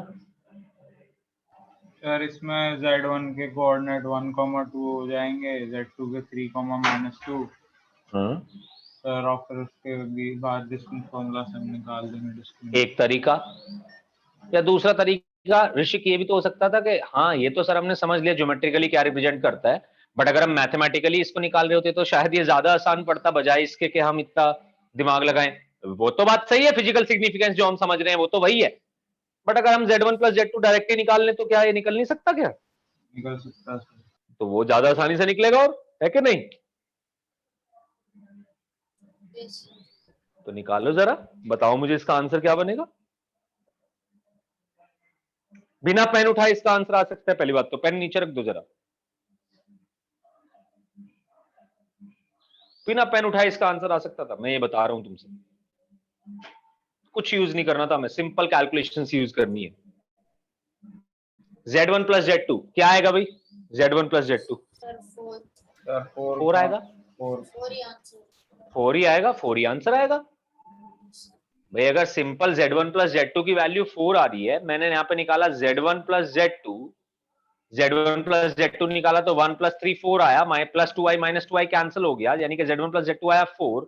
यानी कि अगर मैं इसका मॉड निकालना चाहता हूं तो मॉड ऑफ 4 ही तो निकालना है, और मॉड ऑफ 4 का मतलब क्या? अंडर रूट ऑफ 4 का स्क्वायर प्लस 0 का स्क्वायर, 0 का स्क्वायर 0, 4 का स्क्वायर 16, 16 का रूट 4, आंसर आया 4। क्या ये बात समझ आई? Yes, sir. तो ऐसा ही नहीं है कि सिर्फ सीधा सीधा ऐसे ही देखना है इसको हर बार, हाँ, फिजिकल सिग्निफिकेंस इसकी यही है जो मैंने बताई अभी अभी। फिजिकल सिग्निफिकेंस बिल्कुल इसकी यही है जो मैंने बताया अभी, बट वो तो आपको समझाने के लिए बताया गया कि मॉडुलस क्या है। सर अगर Z2 में यहाँ -3 होता तो सर तो फिर ऐसे ही सॉल्व करते हम, जो भी आंसर आता फिर उसी तरीके से सॉल्व करते। तो सर -4 आता अंदर मॉड के, तो फिर 4 ही आता फिर भी। नहीं, -2 आता और तब भी आंसर 2 आता।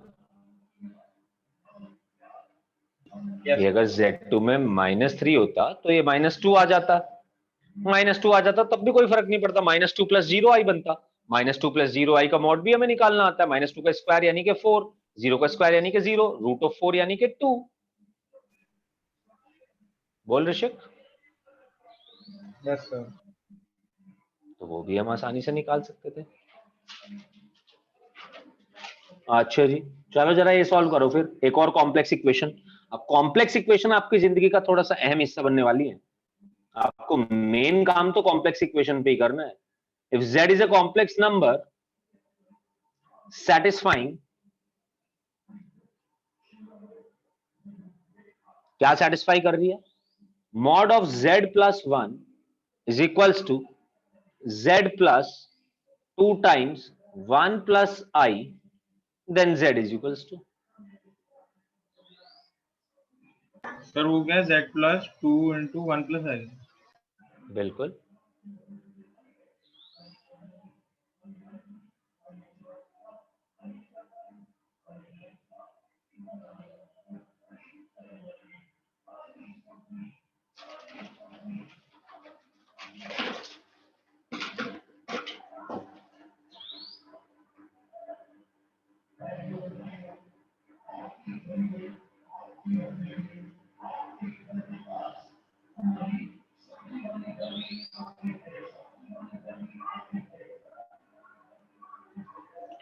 आपको एक कॉम्प्लेक्स इक्वेशन ऑलरेडी दी हुई है, आप you need to solve this equation and then tell me what is the value of z। Arnav, कहां से क्वेश्चन शुरू करना चाहिए हमें, पहले तो ये बता दे मेरे को। और मॉड को सॉल्व कर रहा था। क्या कर रहे हो? और मॉड को 2x x + iy करके। सबसे पहले तो z को x + iy मान लो, क्योंकि z की वैल्यू हमसे निकलवाई गई है। बिल्कुल, अब सॉल्व करो, बिल्कुल करना शुरू कर दो सॉल्वर। तो जब जब कॉम्प्लेक्स इक्वेशन आएगी मेरे भाई, तब तब मेरे को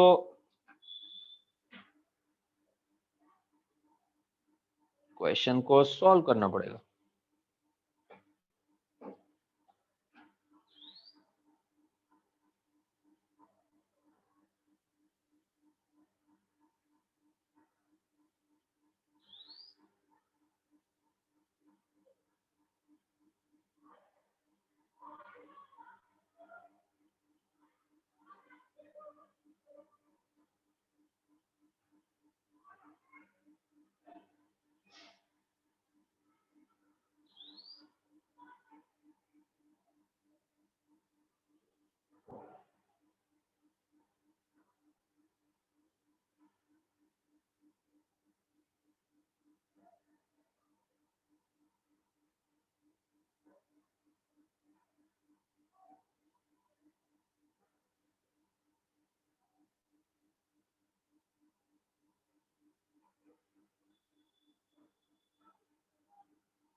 जी निकला आंसर? क्या आ रहा है जेड?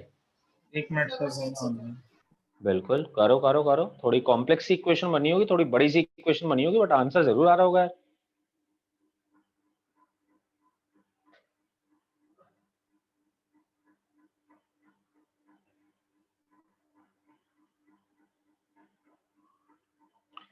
z की वैल्यू बनी x प्लस आई वाई, तो ये देखो जरा इधर वाली साइड बनी x plus one, sorry plus i y का mod is equals to x plus i y plus 2 plus 2i, जिसको मैं ऐसे भी लिख सकता हूं that x plus 2 plus i times y plus 2। हाँ भाई, इसका मॉड क्या होगा? अर्णव बताइए जरा मेरे को, इसका मॉड क्या होगा? सर एक सर क्या लिखा है? x प्लस आई या 1 plus i y, 1 plus 1 1 1 plus i y. Sir sir x plus 1 का रूट ऑफ x प्लस 1 का स्क्वायर प्लस y स्क्वायर। क्या बात है ऋषिक, क्या इस बात से एग्री कर रहा है जो इसने बोली है? Yes sir. भाई देख बिल्कुल सही बात है इसकी। इसने कहा कि सर आपने मोड को समझाया, मोड की वैल्यू कैसे निकालनी है? मोड की वैल्यू निकालनी है रूट ऑफ रियल पार्ट का स्क्वायर प्लस इमेजिनरी पार्ट का स्क्वायर। रियल पार्ट क्या था यहाँ पे? x प्लस 1 था। इमेजिनरी पार्ट क्या था? y था। अभी अभी बच्चा आर यू देयर? अभी गायब चल रहा है, अभी आवाज नहीं आ रही तेरी शायद। तो बोल रहा है ना अगर, तो तेरी आवाज नहीं आ रही मेरे को, but you can text me, you can tell me on chat कि क्या तुम्हें ये बात समझ आई कि जो अभी हमने लिखी? मॉड हमने निकाला, मॉड निकालने का तरीका भी हमने सीखा, under root of real part का स्क्वायर। हाँ अभी वही, मेरे को तेरी आवाज सुन नहीं आ रही, मैं समझ गया था तू बोल तो रहा है कुछ, बट शायद तेरी आवाज नहीं आ रही है हमारे पास। तो और मेरा आंसर हो गया, वो थोड़ा सा अजीब है। हाँ अजीब है, तू बता मेरे से क्या है answer? Sir x is equals to y का स्क्वायर प्लस 2y प्लस 1/2। ने एक थोड़ा सा दिमाग नहीं लगाया सही से, तूने इक्वेशन फॉलो नहीं करी, पर कोई बात नहीं, ऐसी हम इक्वेशन सॉल्व करना भी सीखेंगे। आजा अब मुझे बता, तूने देख लिया इक्वालिटी आ रही है दो कॉम्प्लेक्स नंबर की, ये number is equal to this number, बता यहां तक सही है मेरी बात? ठीक है, अब लेफ्ट हैंड साइड पे देख, लेफ्ट हैंड साइड पे प्योरली रियल नंबर नहीं है क्या? और राइट हैंड साइड पे कॉम्प्लेक्स नंबर है, क्योंकि उसमें आई वाला पार्ट भी आ रहा है। तो क्या मैं इन दोनों इक्वेशन को देख के ये बोल सकता हूं कि under root of x plus 1 का whole square plus y square, इसकी वैल्यू तो होनी चाहिए एक्स प्लस 2 के बराबर? सही बात है। और जीरो की वैल्यू होनी चाहिए वाई प्लस 2 के बराबर। क्या ये बात सही है? यहां तक देख ले जरा तू। सर ये क्या किया? ये यही किया जो करना चाहिए था। देख ऋषिक, कि लेफ्ट हैंड साइड वाला नंबर को, उसमें सिर्फ प्योरली रियल पार्ट था, रियली पार्ट था सिर्फ, तो इसके साथ प्लस के 0i लिख सकता हूं क्या मैं? Yes sir. अब मैंने दोनों नंबर को इक्वालिटी ऑफ कॉम्प्लेक्स नंबर में पढ़ चुका हूं already, equality of complex number मैंने यहां पे लगाई, तो यानी कि under root of x plus 1 का whole square plus y square की वैल्यू आनी चाहिए एक्स प्लस 2 के बराबर, और जीरो की वैल्यू आनी चाहिए वाई प्लस 2 के बराबर। क्या मैं गलत बोल रहा हूं क्या ऋषि? बता दे जरा मुझे। नहीं सर, मैंने पूरी इक्वेशन सॉल्व करने की मैंने कोशिश भी की। वही करा, पूरी इक्वेशन सॉल्व करी। पता था मुझे मुझे ये पता था question- बहुत अच्छे से कि तुम यही करने वाले हो, इसलिए तो क्वेश्चन दिया गया था। सर वो बट ये आदत हो क्वेश्चन गई है तुम्हें, करने की वो सॉल्व क्वेश्चन तुम्हें दिया ही इसलिए गया ऋषि, मुझे पता है तुम ये करने वाले हो, बट जब तक मैं तुम्हें बताऊंगा नहीं तब तक तुम्हें पता ही नहीं चलेगा इस बात का। पर अब समझ आने लगेंगी धीरे धीरे तुम्हें कॉम्प्लेक्स इक्वेशंस, क्योंकि कॉम्प्लेक्स इक्वेशन का बहुत काम पड़ने वाला है। पहली बात तो ये समझ लो, कॉम्प्लेक्स इक्वेशन बहुत आएंगी, और in fact one of the major part, देखो कॉम्प्लेक्स नंबर दो हिस्सों में बटा हुआ है, एक हिस्सा एल्जेब्रिक, एक हिस्सा कोऑर्डिनेट। ठीक है, कोऑर्डिनेट कोऑर्डिनेट ज्योमेट्री का कॉम्प्लेक्स नंबर हम पढ़ेंगे, कोऑर्डिनेट ज्योमेट्री में किस तरीके से कॉम्प्लेक्स नंबर वर्क करेगा वो पढ़ेंगे। तो कोऑर्डिनेट ज्योमेट्री में किस तरीके से कॉम्प्लेक्स वर्क करेगा वो हम पढ़ेंगे, हमारा दूसरा पार्ट है वो हम दूसरा पार्ट है, वो हम तब पढ़ेंगे जब हम कोऑर्डिनेट ज्योमेट्री पढ़ रहे होंगे। पर पहला पार्ट है हमारा एल्जेब्रिकली कॉम्प्लेक्स नंबर, कि एल्जेब्रिकली कॉम्प्लेक्स नंबर में क्या क्या क्वेश्चंस हो सकते हैं, किस किस तरीके के क्वेश्चन होंगे, उसका मेजर पोर्शन यही है मेरे बच्चे, कॉम्प्लेक्स इक्वेशंस को सॉल्व करना। जब हम कॉम्प्लेक्स इक्वेशंस को सॉल्व करना सीखेंगे, जितना अच्छे से हम कॉम्प्लेक्स इक्वेशंस को सॉल्व करना सीख जाएंगे, उतना ही अच्छे से हम लोग पहले वाले पार्ट में स्ट्रांग हो जाएंगे। और वो चीज तुम धीरे धीरे करके ही सीखोगे। इसीलिए मुझे पता था कि तुम ये चीज नहीं करोगे। तुम्हें इक्वालिटी ऑफ कॉम्प्लेक्स नंबर अभी सही से लगाना नहीं आया है। बट मेरे बच्चे, ये बात ध्यान रखो हमेशा कि इक्वालिटी ऑफ कॉम्प्लेक्स नंबर बहुत इंपॉर्टेंट है। लगता बड़ा आसान है equality of complex number, but ये कई बार यूज होगा। इनफैक्ट जब जब कॉम्प्लेक्स इक्वेशंस आएंगी, तब तब इक्वालिटी ऑफ कॉम्प्लेक्स नंबर का यूज बहुत इंपॉर्टेंट हो जाएगा। अब देखो, अगर तुम काश यहां से y की वैल्यू -2 निकाल लिए होते ना, तो तुम्हारा क्वेश्चन मिनटों में सॉल्व हो गया होता। Yes, sir. अब देखो, अब तो कुछ भी बात नहीं है इसमें, अब कोई बात ही नहीं है। अब दोनों तरफ स्क्वायर कर दो। इसका स्क्वायर करेंगे तो ये बनेगा x + 1 का whole square plus y square. y की वैल्यू -2 है तो y का स्क्वायर बना 4, और इधर बना x + 2 का होल स्क्वायर, यानी कि x स्क्वायर + 4 + 4x। सही बात है क्या? Yes, sir. बोलो। बस अब तो कुछ नहीं है यार क्वेश्चन में।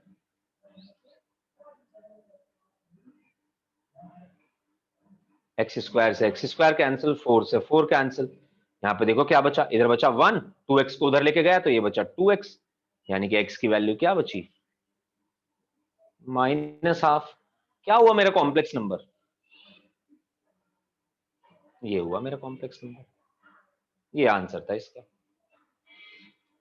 बताओ, क्या ये बात समझ आई ऋषिक, अभी सर एंड -2 लगाया सर अर्णव? आपने? कौन सा minus? Sir sorry, yes, no no no no, बिल्कुल सही बात है तेरी। ये ले, तेरी बात बड़ी कर दी हमने।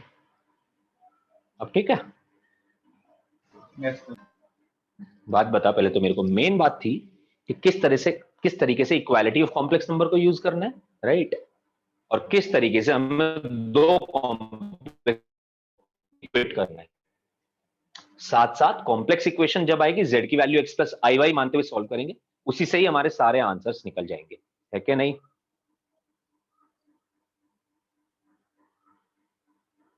Yes sir.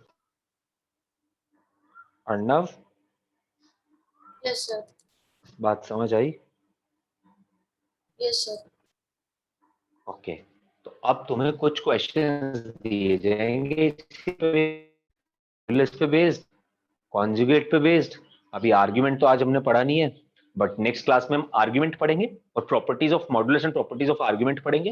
वैसे तो आज हमें यही पढ़ना था, बट क्योंकि हमने प्रॉपर्टीज ऑफ अभी तक कॉन्जुगेट भी नहीं पढ़ी थी, तो इसलिए हम लोग वहां से स्टार्ट हुए।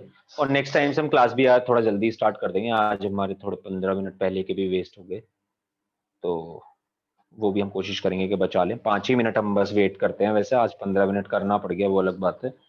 और 5 मिनट तक हम वेट करते हैं हर क्लास में कि भाई 5 मिनट तक सभी लोग आ जाओ, कोई दिक्कत वाली बात नहीं है। बट आज अगर हम कोई भी टॉपिक अब स्टार्ट करते हैं तो वो थोड़ा लंबा खिंच जाएगा, तो वो तो नहीं हो पाएगा। नेक्स्ट क्लास में अपन आर्ग्यूमेंट पढ़ेंगे and properties of modulus and properties of argument पढ़ेंगे। उसके बाद अपन लोगों को काफी चीजें आ चुकी होंगी इसमें। सही बात है। कॉम्प्लेक्स इक्वेशन थोड़ी इजी लग रही है, सॉल्व हो सकती है क्या? Yes sir. देखते हैं, ये बात तो पता चलेगी नेक्स्ट क्लास में। चलो, अब असाइनमेंट जो मिलेगा आज का तुम्हें, उसमें काफी इक्वेशंस होंगी। उन इक्वेशंस को सॉल्व करना सीखेंगे, देखेंगे क्या क्या आंसर आ रहे हैं हमारे, राइट? सर हाँ जी, सर आपसे एक चीज पूछनी थी। हाँ पूछो ऋषि। सर मैं HCR में पढ़ रहा था सर, उसमें क्वेश्चंस कम है काफी फिजिक्स के लिए। बहुत है, वो इनफ है, मतलब बिलीव मी वो इनफ है। सर वो प्लस NCERT ना था सर? ऐसा लगता है हमें, ऐसा हमें लगता है ऋषिक, शुरुआत में जब हम देखते हैं ना कि वो क्वेश्चन कम है, पर क्योंकि तुमने अभी पहले 2 चैप्टर पढ़े होंगे। कौन कौन सा? पहला तो यूनिट्स एंड डायमेंशन है, सेकंड Yes, शायद sir. Maths vectors and physics वाला है पूरा, वो जिसमें हाँ। मैथ्स फिजिक्स का रिलेशन समझाते हैं, वेक्टर वाला चैप्टर ना, राइट? क्या नाम है उसका, मुझे नाम तो नहीं याद। हाँ, वो उन्हीं 2 चैप्टर्स में थोड़े कम क्वेश्चन दिखते हैं, but believe me, HC Verma sufficient, ये मैं बता रहा हूँ तेरे को, तू टेंशन ना ले। अगर HC वर्मा से आगे पढ़ना हो तब हम बात करेंगे HC वर्मा से आगे पढ़ने की। नहीं सर, वो क्वेश्चंस का था सिर्फ मुझे प्रैक्टिस के लिए, तो सर वही पूछना था। नहीं, HC वर्मा इज सफिशिएंट। अब जैसे जैसे तू आगे बढ़ता जाएगा ना, अभी ये 2 चैप्टर ऐसे हैं कि इनमें बहुत ज्यादा क्वेश्चन करने की जरूरत नहीं है, तुझे इसमें कॉन्सेप्ट समझने की जरूरत है, क्योंकि ये चीजें आगे चल के यूज होंगी। यूनिट्स एंड डायमेंशन पर कोई प्रॉपरली क्वेश्चन नहीं आता, पहली बात तो ये समझ लो। यूनिट डायमेंशन का कोई ऐसा क्वेश्चन नहीं कि भाई प्रॉपर एक क्वेश्चन आ रहा है यूनिट डायमेंशन से, पर हाँ वो चीज समझने की जरूरत इसलिए क्योंकि बहुत बार हम यूनिट डायमेंशन से अपने आंसर चेक कर रहे होंगे, या यूनिट डायमेंशन से हमें चीजें समझने की जरूरत पड़ रही होगी, फॉर्मुला समझने की जरूरत पड़ रही होगी, हम कई बार फॉर्मुला भूल जाएंगे, वो चीज समझने की जरूरत पड़ रही होगी। ऐसा नहीं है कि यूनिट डायमेंशन से जेईई मेंस में कोई एक क्वेश्चन आ रहा है, ऐसा तो नहीं है, कभी कभार आ जाता है पर नॉट फ्रीक्वेंटली। तो इसलिए इन दोनों में थोड़े कम क्वेश्चन दिए हुए हैं, बट जैसे जैसे तू आगे बढ़ता जाएगा, फ्रिक्शन ये अपना न्यूटन लॉज ऑफ मोशन पे आएगा और उससे आगे आगे जाता जाएगा तो 56 चैप्टर दिए होंगे, प्लस कि लास्ट के जो 20 to 30 क्वेश्चंस होते हैं वो काफी अच्छे होते हैं, मतलब कॉन्सेप्चुअली बहुत अच्छे होते हैं वो, तो वो इतना आसान नहीं होते 30 क्वेश्चन वो ऐसे 1 घंटे में करके टाइम लगेगा, 4-5 घंटे लगेंगे उन क्वेश्चन को सॉल्व करने में तेरे को, तो इसलिए वो सफिशिएंट है अभी के लिए। जब तेरा वो हो जाएगा, अगर तू मतलब 10th चैप्टर तक आते आते मुझसे दोबारा क्वेश्चन पूछियो कि सर अब मुझे एचसी वर्मा तो मैं खत्म कर ले रहा हूँ पूरी हर चैप्टर की, क्या मुझे इससे आगे लगाना चाहिए, तब मैं तेरे को एक बुक और बताऊंगा। ओके और पहले तो 9th 10th चैप्टर तक पहुंच जा ऐसे ही इसके साथ साथ, और अगर तू एचसी वर्मा लगा रहा है तो फिर दुनिया का कोई ऐसा क्वेश्चन नहीं है जो तुझसे रुकेगा, ये मैं तुझे बता दे रहा हूँ, मतलब मैंने पढ़ी है ये सही यही सब चीजें, और मेरा physics one of the favourite subject है, फिजिक्स और मैथ्स दोनों ही, और दोनों में मैं इक्वली प्रोफिशिएंट हूँ, मेरे को दोनों ही बहुत पसंद है, कोई दिक्कत नहीं है। तो मैं तुझे उस हैसियत से बोल रहा हूँ कि मेरे को दोनों ही चैप्टर्स पसंद है, दोनों ही चीजें मतलब दोनों ही सब्जेक्ट्स पसंद है, और मैंने करी एचसी वर्मा पूरी खुद से सॉल्व, तो आई कैन टेल यू कि भाई कोई दिक्कत नहीं है, अगर तू एचसी वर्मा लगा रहा है तो कोई प्रॉब्लम नहीं आएगी तेरे को फिजिक्स, ये मेरी गारंटी है। नंबर ऑफ क्वेश्चन तेरे को इंक्रीज करने होंगे, तेरे को अभी ऐसा लग रहा होगा, और नंबर ऑफ क्वेश्चंस इंक्रीज करने के लिए हम बाद में बताएंगे तेरे को ये बात कि क्या तू कर सकता है, बट अभी के लिए एचसी वर्मा लगाता रहे और जो तेरे को क्वेश्चंस मिल रहे हैं वो लगाता रहे, अभी के लिए तो सफिशिएंट है। पहले बेस तैयार कर ले, जैसे ही तू 8-9-10 चैप्टर तक पहुंच जाएगा मैकेनिक्स में, ये पूरा पोर्शन मैकेनिक्स का ही होगा, तब तेरे को जाके खुद ही पता चलने लगेगा कि तेरे को काफी चीजें आ गई हैं। यस तो तब तू मुझसे पूछ सकता है दोबारा ये क्वेश्चन जो आज तूने पूछा है, तब हम इस बारे में बात करेंगे। वो तुझे अभी टाइम लगेगा, मुझे लगता है 3-4 महीने कम से कम उसमें। यार ये पहले जो 3-4 मंथ्स होते हैं ना, मैं तुमसे तीनों से एक बात भी बताना चाहता हूँ, ये जो पहले 3-4 मंथ्स होते हैं काफी इंपॉर्टेंट होते हैं, क्योंकि ये तुम्हें सीखना तो है ही इसमें, बट इसमें इंपॉर्टेंट चीज ये नहीं है सीखना कि हम मतलब इसमें इंपॉर्टेंट चीज ये सीखना नहीं है कि हम लोग कितना क्वेश्चंस लगा रहे हैं, इसमें इंपॉर्टेंट चीज ये सीखना है कि हम लोग किस तरीके से पढ़ रहे हैं। हमें हमारा आईक्यू अच्छा होना चाहिए, जिसमें मैथ्स और फिजिक्स का मेन रोल होगा, जैसे कि मैंने आज भी बताया था क्लास में। तो ये दोनों चीजें हमें बहुत इंपॉर्टेंट है, अच्छे से पढ़ना, अच्छे से क्वेश्चन सॉल्व करना, और 3-4 महीने में तुम्हें खुद से समझ आने लगेगा कि पढ़ना कैसे है आगे आगे। फिर उसके बाद हम क्वेश्चंस की नंबर ऑफ क्वेश्चंस इंक्रीज करना शुरू करेंगे, और पहले में ये तो समझ आए पढ़ना कैसे है, क्या चीजें पढ़नी है, क्या इंपॉर्टेंट है हमारे लिए, क्या सही है। अभी तो तुम्हारे क्वेश्चंस भी बड़े, बहुत सारे क्वेश्चंस तो बड़े यूजलेस होते हैं, बड़े पॉइंटलेस होते हैं। जैसे आज तुमने मुझसे पूछा कि सर मॉडुलस डिस्टेंस कैसे रिप्रेजेंट कर रहा है, क्योंकि ये चीज तो डिफाइन करी गई है कि मॉडुलस मतलब कुछ चीजें तो पहले डिफाइन भी करी जाएंगी ना, तुम्हें बताया जाएगा, पर उसमें तुम्हारी गलती नहीं है, मैं ये नहीं कह रहा कि तुम्हारी गलती है उसमें, नहीं नहीं नहीं नहीं कोई गलती नहीं है, तुम पूछो, इनफैक्ट ऐसे कोई जो भी तुम्हारे दिमाग में आता है तुम पूछो, पर तुम्हें 3-4 महीने बाद तो ये समझ आएगा कि एक्चुअली सही क्वेश्चन क्या है पूछने, क्या सही क्वेश्चन है पूछने के लिए और क्या फालतू के क्वेश्चन है पूछने के लिए, बट उसमें टाइम लगेगा। वो चीज ऐसे मैं नहीं समझा सकता तुम्हें, वो चीज तुम्हें ही समझ आएगी जब तुम प्रैक्टिस करते जाओगे, जब तुम पढ़ते जाओगे टॉपिक्स। इसलिए मैं तेरे सारे क्वेश्चंस का आंसर करूंगा अभी, तो 3-4 महीने बाद तक तुम्हें समझ आने लगेगा, और मैं भी बदल जाऊंगा 3-4 महीने में, मैं भी तुम्हें उस तरीके के जवाब देने लगूंगा कि तुम्हें समझ आएगा कि हाँ शायद हमें ये नहीं पूछना चाहिए था, या शायद हमें ये नहीं पूछना चाहिए था, बट वो एक प्रोसेस है। अभी अगर मैं तुमसे डायरेक्ट कोई बात बताऊंगा तो तुम्हें अभी समझ नहीं आएगी, उसमें टाइम लगेगा थोड़ा, तो गुड थिंग्स टेक टाइम बोलते हैं ना, बस वैसे सही सीन है। सर और सेल्फ स्टडी कितना समझ रहे घंटे हैं? से मतलब रोज करनी चाहिए अप्रोक्सीमेटली? यार ऋषिक मेरे हिसाब से अभी के लिए तो मिनिमम 6 आवर्स तो लेके चलो, पर डे? 6 आवर्स हम 2 hours per subject, around 20 to 30 questions पर सब्जेक्ट तुम्हारे डेली के कवर होने चाहिए। लगातार 3-4 महीने ये करोगे, 3-4 महीने बाद में तुम्हें अगले टास्क दूंगा फिर कि अब तुम कैसे अपनी पढ़ाई को और इंप्रूव कर सकते हो, या तुम्हें अब और क्या करना चाहिए चेंज। पहले 3-4 महीने तो सिर्फ यही फॉलो करो, रिलीजियसली फॉलो करो, एक भी दिन छूटना नहीं चाहिए, एक भी दिन ऐसा नहीं होना चाहिए कि हमने नहीं पढ़ा, एक भी दिन छूट गया हमारा कि आज तो हमने कुछ पढ़ा ही नहीं है, ऐसा कोई दिन नहीं जाना चाहिए अब। ये बात ध्यान रखना, 2 के 2 साल, 365 into 2 अराउंड 730 डेज, एक भी दिन खाली नहीं जाना चाहिए, बस ये ध्यान रखो। अभी तो रोज हमारे 60 क्वेश्चंस पूरे हो रहे हो, 20 पर सब्जेक्ट, या फिर एक ही सब्जेक्ट पढ़ रहे हो तो उसके 50 to 60 क्वेश्चंस, ये रेशो आना चाहिए अभी हमारा पहले 3-4 महीने। उसके बाद ये नंबर ऑफ क्वेश्चंस इंक्रीज हो जाएंगे ऑब्वियसली, तब दूसरी स्ट्रैटेजी बनेगी। अभी तो पहली स्ट्रैटेजी 3-4 महीने के लिए सिर्फ ये है। और सर क्वेश्चन उन्हीं टॉपिक्स के करे जो कराए जा रहे हैं, बिल्कुल या सर खुद से पढ़ के आगे? नहीं, अपने आप से पढ़ो, अपने आप से पढ़ो। ऐसा हो सकता है कि तुम्हें बुक में कोई अलग क्वेश्चन दे रखा हो, बुक में कोई अलग टॉपिक दे रखा हो, बट जो तुम्हें सर जितने भी टॉपिक, जितने भी टीचर्स करा रहे होंगे, टॉपिक वही काम के होंगे। और ऐसा होता है कि यार देख, अलग अलग बुक्स में अलग अलग टॉपिक्स दिए होते हैं, और मैं मानता हूं कि तुम्हें वो चीजें पढ़नी चाहिए, खुद से पूछनी चाहिए, पर क्लास में जो तुम्हें बताया जाएगा उस पर भरोसा रखो, ट्रस्ट करो। क्योंकि यार हम इन्हीं सब चीजों से गुजर के आए हैं, हमें पता है, हम कितने साल से पेपर देख रहे हैं, लगातार 10 साल से हम पेपर देख रहे हैं, हम ऑब्जर्व कर रहे हैं, हमें ये भी पता है कैसा ट्रेंड चल रहा है, तो ज्यादा तो हमें ही पता है ऑब्वियसली, तो you have to trust us. But having said that, उसका ये मतलब नहीं है कि तुम खुद से नहीं पढ़ रहे हो, तुम खुद से भी पढ़ो, तुम खुद से देखो, तुम हमसे पूछो कि हाँ जी हमें ये टॉपिक अलग दिया गया है इस बुक में, आपने तो नहीं पढ़ाया हमें, क्यों? हम बताएंगे उसका आंसर क्यों, ये चीज तो फिर हम एक्सप्लेन करेंगे। ऐसे टॉपिक्स हो सकते हैं जो तुम्हें ना पढ़ाए गए हो शायद क्लास में, और तुम्हें बुक में दिए होगा, ऑब्वियसली वो यूजलेस हैं, ऑब्वियसली वो यूजलेस हैं, तभी नहीं पढ़ाए गए हैं, या उनका कोई काम नहीं है, या वो आते नहीं है इसलिए नहीं पढ़ाए गए, या वो सिलेबस से बाहर है। पर फिर भी अगेन, तुम्हें वो पढ़ के आने हैं, तुम्हें खुद से पूछना है उनके बारे में, तो तुम्हें खुद ही जानकारी आगे की मिल जाएगी। और वो मिलेगी तभी जब हम खुद से पढ़ के आएंगे, क्यों? यस बिल्कुल। सर। तो मेरा सर डाउट था सर, क्योंकि मेरा टाइम मैनेजमेंट इशू था सर, तो मैं आपसे बाद में पूछ लूंगा सर।